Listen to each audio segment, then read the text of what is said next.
Airbus A350 in the Qatar Airlines livery, the first to be delivered and the latest the industry has to offer in noise reduction, emissions and maintenance. It also is an aircraft which caused a strategic shift in the company.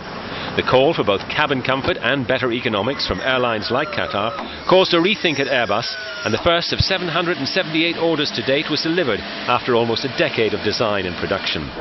It represents another milestone in the battle for the wide-body market with Boeing and is the company's $15 billion answer to the 787, the Dreamliner.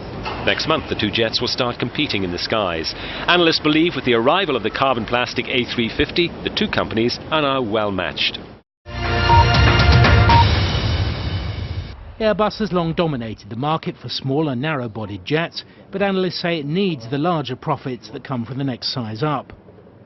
The single-aisle aircraft, the A320 family in the case of Airbus, obviously that's volume. So if you have high volume, you have lower profits. The twin aisles are where the money is made. The A350, there's a lot hinging on it for Airbus. I think it will be a very, very profitable aircraft for them once they've gone through the formative process, once they've got about 300 aircraft out there in the sky.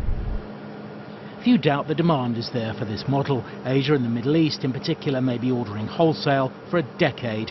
If anything, it's more a question of whether all the plane makers can ramp up production and keep up with that demand. It's a market Boeing values at $2.5 trillion over the next 20 years, and one Airbus understandably wants a large chunk of.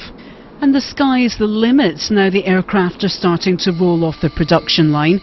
Current orders now stand at close to 800, narrowing the gap with their American rivals. Boeing insists they're not phased. Speaking at the Farnborough Air Show in July, they maintain they're ahead of Airbus, largely thanks to the 3-year head start in getting the Dreamliner to market. We get more orders, we deliver more airplanes, and we have a larger backlog, so I think we're well positioned on the wide-body side. But the Dreamliner ride has been somewhat bumpy, with a 3-year delay getting to market and a well-publicised series of battery problems. The real test will come down to performance and resulting profit margin. It's the most important market not in terms of the number of planes sold, but in terms of the high profit margins for airlines.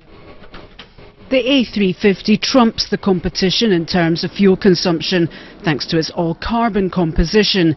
A 6% fuel reduction compared with the Dreamliner could give Airbus the edge in the long haul.